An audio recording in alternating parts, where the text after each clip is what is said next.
परमहंस देखो परवाना, जन कहता दास गरीब दीवाना। कि आप परवाना माने वो परमात्मा का वास्तविक संदेश यथार्थ ज्ञान समझो, उसके आधार से भक्ति करो तब तुम्हारा मोक्ष होगा। अब परमात्मा पाने के लिए हमारे अंदर कितना समर्पण होना चाहिए। जैसे हम पहले कहते थे तन मन धन सब तेरा, तेरा तुझको अर्पण क्या लागे मेरा। और चौवन्नी दान नहीं कराया करते, चौवन्नी नहीं दिया करते। एक हफ्ते में 100 रुपये का बूंदी का प्रसाद बैठा करते, मंगलवार का व्रत रख के, और गीत गाया करते नो तेरा तुझको अर्पण क्या लागे मेरा। अब हम क्या कर रहे हैं, अब एक एक भक्त ऐसे बढ़ चढ़कर परमात्मा की प्यारी आत्मा इतने उभर रहे हैं, उनकी कथा सुना दो तो आप हैरान रह जाओ किस प्रकार समर्पित है मालिक पर। फिर किस तरह उनको परमात्मा दोनों हाथों दे रहा है। देते को हर देत है जहां तहां से आने, अणदेवा मांगत फिरो फिर परमात्मा सुने ना काने। जो दान करता है उसको भगवान अवश्य देगा, ये नियम है ईश्वर का। लेकिन कहाँ, सुपात्र को दान दे कुपात्र को नहीं। अब जैसे अपने उपजाऊ खेत में बीज बोओगे समार पाक अच्छी तरह तो डूंडा पाटेगा, यानी 1 एकड़ में 70 मन गेहूं हो जा। अर्ज की तक कालर में अर्थात रेही में जाकर बो दोगे उतना ही बीज, वो बीज भी जल जाएगा। यानी कुपात्र इन झूठे गुरुओं के पास दान दिया भी आपका नहीं फल है। सुपात्र यानी अपने यथार्थ अपनी डहर में बोए, डहर में, डहर का अर्थ है उपजाऊ जमीन, उसमें बोए फिर देखो कितना उपजा। यानी पूर्ण संत के माध्यम से किया हुआ दान आपको बहुत गुना वापस होकर मिलता है। और नी इच्छा जो दान करते हैं बगैर किसी मनोकामना के, उसके दोनों फल हैं। वो भक्ति में भी उसका जो है ना फल मिलता है, भक्ति में भी वो ऐड हो जाता है। जैसे परमात्मा कबीर जी कहते हैं चिड़ी चोंच भर ले गई नदी न गट्टो नीरे, दान दिए धन घटे नहीं नो कह रे साहिब कबीर। परमात्मा अपनी मोर मार कर कह रहे हैं, अपना गवाही दे रहे हैं कि जैसे जल से चिड़िया चोंच भर लेगी दरिया से नदी तक, उसमें कोई फर्क नहीं पड़ता। इसी प्रकार आप दान करते हो, उस दान के देने से जैसे नदी का दान दिए धन घटे नहीं।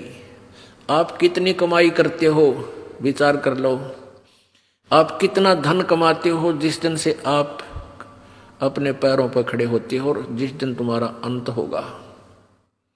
और फिर उसकी रेसों में कितना दान करते हो, जैसे दरिया में तो एक चोंच चढ़ी लेगी हो, इतना ही दान आप कर पाते हो।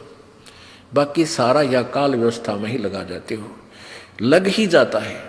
फिर उसका उस चढ़ी वाले चोंच का यानी थोड़े से दान किए हुए का आपको कितना फल परमात्मा देता। इस जन्म में सुखी करे और आगे जन्म में ये कई हजार गुना बना और दरिया पावे, यदि सुचारू विधिवत दान किया जाता है तो। वैसे ड्रामेबाजी अपनी मर्जी से दान करना उसका कोई लाभ नहीं होगा। अपने आत्मा कई बातें आ जाती हैं जो तत्व ज्ञान है और हम बालक हैं, भक्ति मार्ग में हमें ज्ञान नहीं था। एक तरफ तो ये कहते हैं बस जो जैसा कर्म करेगा उसको फल अवश्य मिलेगा, पाप करो चाहे पुण्य करो। और एक तरफ से परमात्मा कहते हैं गुरु बिन माला फेरते गुरु बिन देते दान, गुरु बिन दोनों निष्फल हैं चाहे पूछो वेद पुराण। अब गुरु जी के द्वारा दान नहीं किया गया वो व्यर्थ है, निष्फल है, बेकार है, ये भी कह रहे हैं। और फिर ये भी कहते हैं मन तो पावेगा अपना किया रे, भोगेगा अपना किया रे। मन तू पावेगा अपना किया रे, भोगेगा अपना किया रे। ये दोनों बात क्यों करवाई? हाँ, इसका भी एक एग्जाम्पल है। जैसे जब तक हमें संत परम नहीं मिलते तो हम दान करते थे। कोई भंडारा करता है, कोई किधर गौशाला धर्मशाला बनवा देता है, कोई प्याऊ लगवा देता है, कोई तीर्थों पर जाकर भोजन भंडारे साधु संत भक्तों को कराता है, उसका भी फल मिलता है, व्यर्थ नहीं है। और वो व्यर्थ भी है। ये दोनों बात कैसे हैं? ऐसे हैं कि जैसे किसी ने पुण्य बहुत कर दिया और परम संत मिला नहीं, झूठे गुरुओं का भी आड़ ले ली, झूठे गुरु भी बना रखे हैं, वो नकली हैं, तो वो क्या होगा कि उसका किया हुआ पुण्य उसे अवश्य मिलेगा। अगले जन्म में वो कुत्ता बन जाएगा। आपने देखा होगा कई कुत्ते, ड्राइवर तो होता मनुष्य और कुत्ता बैठा है माल्यकाली का सीट पे, बैक सीट पे, और शीशे में झांकी में गन्नू देखा है बैठ के, बाढ़ मुँह काट गए, और मनुष्य उसका ड्राइवर है और उसका पालतू कुत्ता। और उस कुत्ते के लिए अलग से एक रूम होता है, और 2 हफ्ते में 2 बार वेटरनरी सर्जन यानी डंगरा का डॉक्टर उसकी चेकअप करके जाता है। 3 बार उसका स्नान कराया जाता है, सुबह सुबह सैर सपट्टे करा के लाता है, और बढ़िया भोजन आहार उसको मिलता है। जन साधारण मनुष्य को भी इतना अच्छी ट्रीटमेंट, इतनी सुविधा नहीं मिलती जो कि उस कुत्ते को मिली हुई है। अब उस नालायक प्राणी ने दान तो किया, और उस दान का, उस पुण्य का फल भी उसको मिल गया, पर मिला कुत्ते के रूप में।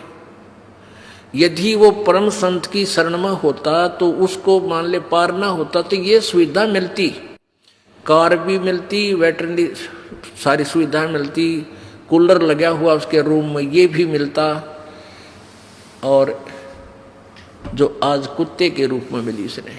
और मनुष्य जीवन होता तो कहीं ना उस जन्म में किता न किता परमात्मा की प्यारी आत्मा कोई संत फिर मिल जाता।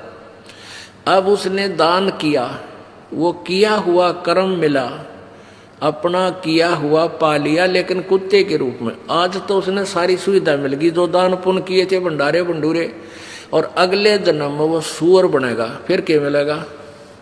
फिर वो मिलेगा जो बता भी नहीं सकते हम, यहाँ कहते विश्रम आवे, वो मिलेगा उसको खाने के लिए।